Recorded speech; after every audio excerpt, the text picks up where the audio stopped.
ఎలాగ చూస్తారు, దీని గురించి చెప్పక్కర్లేదు. సినిమా బాగాలేకపోతే ఎలాగ చూడరు.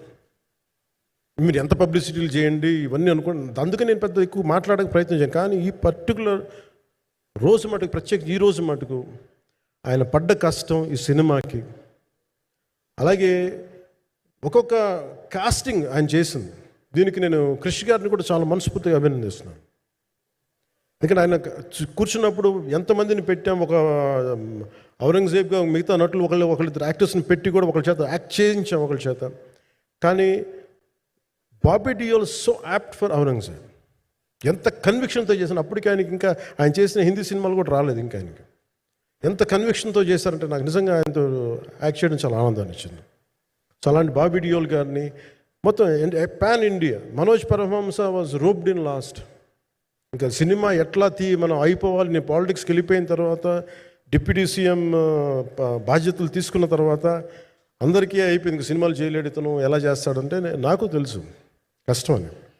నేను ఎలా చేశాను ఈ సినిమా అంటే, పొద్దున్న 2 గంటలు చేసామని, బ్రేక్ఫాస్ట్ టైము, లేదంటే నా ఎక్సర్సైజ్ టైంని కొంచెం మిడ్ నైట్గో లేదంటే ఎర్లీ మార్నింగ్ 4 గంటలు పెట్టుకొని, ఆ 2 గంటలు ఏమి దొరుకుద్దో ఆ 2 గంటలు ఇస్తే జ్యోతి, మనోజ్ గారు, మన రత్నం గారు వీళ్ళు కూర్చొని ప్లాన్ చేసి, అది కూడా నా ఆఫీస్కి, నా పార్టీ ఆఫీస్కి కూతవేటు దూరంలో ఉన్న ఒక మా స్నేహితులు ఒక వాళ్ళ గోడౌన్ ఉంటే అక్కడ కూర్చొని షూట్ చేసాం.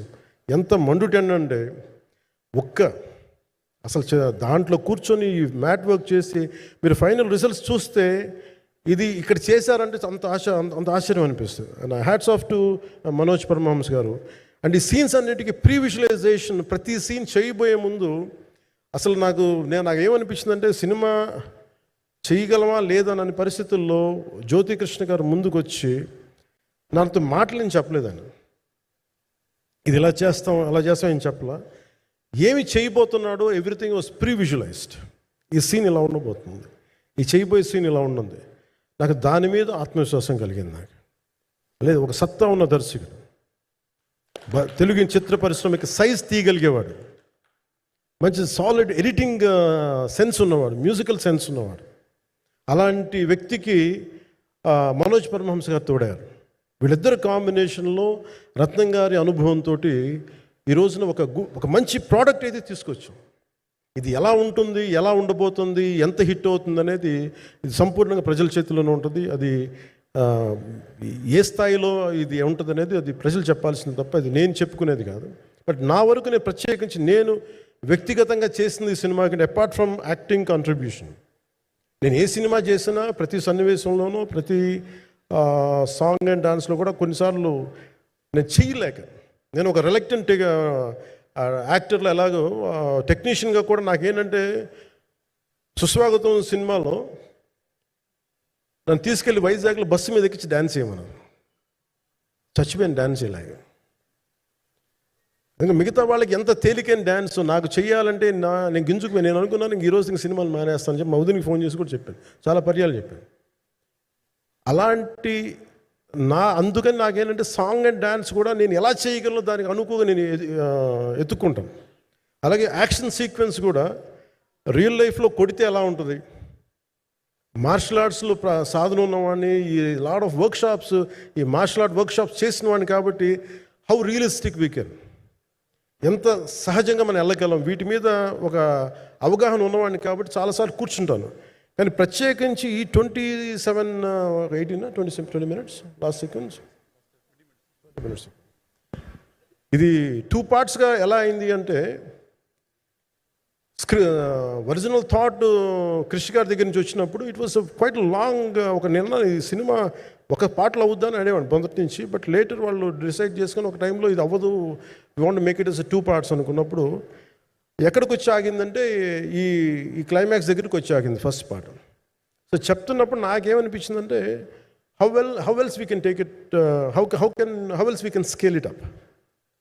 సో దానికి నేను కూర్చొని నాకున్న ఈ మార్షల్ ఆర్ట్స్ కానీ బేసిక్ యాక్షన్ కొరియోగ్రఫీ నా ప్యాషన్ కాబట్టి ఈ పర్టికులర్ డ్రామా, ఈ పర్టికులర్ దాంట్లో ఏంటంటే మొఘల్ టైమ్స్లో ప్రతి ఒక సగటు భారతీయుడు అనుభవించిన బాధ అది. ఒక యావరేజ్ సగటు భారతీయుడు మొఘల్ కాలంలో అనుభవించిన ఒక ఒక ఒక సిచ్యువేషన్. ఆ సిచ్యువేషన్ హీరోకి సంబంధం ఉన్నది. కానీ how he gets entangled, how he gets involved in it, that is the outcome, that's that has been captured. So దీన్ని ఒక 57 days మేము చేయగలిగామంటే, ఆ రోజు నాకు కనుక మన జ్యోతి గారు ఉండుంటే పక్కన, maybe I would done it in at least ఒక 50% ఆఫ్ ఇట్. ఎందుకంటే నేను చెప్పింది అలా చేయగలరు ఇవన్నీ కూర్చోబెట్టి వీ డిడ్ అవర్ బెస్ట్. అంటే నేనేమనుకున్నాను అంటే, క్లైమాక్స్ చేసేటప్పుడు ఇంక నేను తర్వాత సినిమాలు చేస్తానో కూడా లేదో నాకు తెలియదు, కానీ నాకు ఇష్టమైన నిర్మాత, తెలుగు చిత్ర పరిశ్రమకి నిజంగా ఒక అండగా ఉన్న నిర్మాత, I want give my best to him. నేను అందుకని ఆంధ్రప్రదేశ్ ప్రభుత్వానికి కూడా, మన ముఖ్యమంత్రి గారికి కూడా తెలియజేశాను, ఈయన్ని ఫిల్మ్ డెవలప్మెంట్ కార్పొరేషన్కి చైర్మన్ నేను ప్రతిపాదించాను. అంటే నాకేంటంటే, I don't want it to be a political. ఆయన నా నిర్మాతని కాదు, ఈయన అందరు హీరోలతో తీశారు. ఈయన పాన్ ఇండియాలో ప్రతి ఒక్కరు తెలిసి ఈయనంటే, ఇలాంటి వ్యక్తి ఉంటే మన తెలుగు చిత్ర పరిశ్రమకి బాగుంటుంది. అలాగే ప్రత్యేకించి తెలుగు చిత్ర పరిశ్రమ అనేది నాకు, ఈ టాలీవుడ్ అనే పదాలు నాకు వాడటం నాకు ఇష్టం ఉండదు. Bollywood, Tollywood, Kollywood, Mollywood. Why should we ape Hollywood? We have a greater story narrative ability మన దగ్గర ఉంది. We have a greater story telling ability. We don't have to ape Hollywood. We take the best practices of Hollywood, but not necessarily the name of Hollywood. వాళ్ళకున్న professionalism మనం నేర్చుకోవాలి, వాళ్ళకున్న commitment నేర్చుకోవాలి, వాళ్ళకున్న production designing ability మనం తీసుకురాగలగాలి. So ఇవన్నీ నేను నా పరిధిలో ఈ రోజున ఆంధ్రప్రదేశ్ ప్రభుత్వంలో ప్రత్యేకించి ఈ శాఖ నా పరిధిలో ఉంది కాబట్టి దానికి ఆయన పేరు ప్రతిపాదించాను. ఉద్దేశం ఏంటంటే, తెలుగు చిత్ర పరిశ్రమ తెలంగాణలో ఉన్న, కర్ణాటకలో ఉన్న, చెన్నైలో ఉన్న, ఏదైనా సరే తెలుగు చిత్ర పరిశ్రమ, భారతీయ చిత్ర పరిశ్రమకి చాలా మంచి జరగాలి, ఇలాంటి వ్యక్తి ద్వారా ఏదైనా చేద్దామని ఒక ఉద్దేశంతో ఆయన పేరు ప్రతిపాదించాను. భవిష్యత్తులో ఆయన అవుతారని మనస్ఫూర్తిగా నేను ఆశిస్తున్నాను. అందుకని అన్నీ నా చేతిలో ఉండవు కదా, అందుకని చెప్తాను.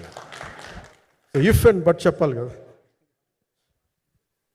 సో ప్రత్యేకించి మీ అందరికీ నా హృదయపూర్వక ధన్యవాదాలు తెలుపుకుంటూ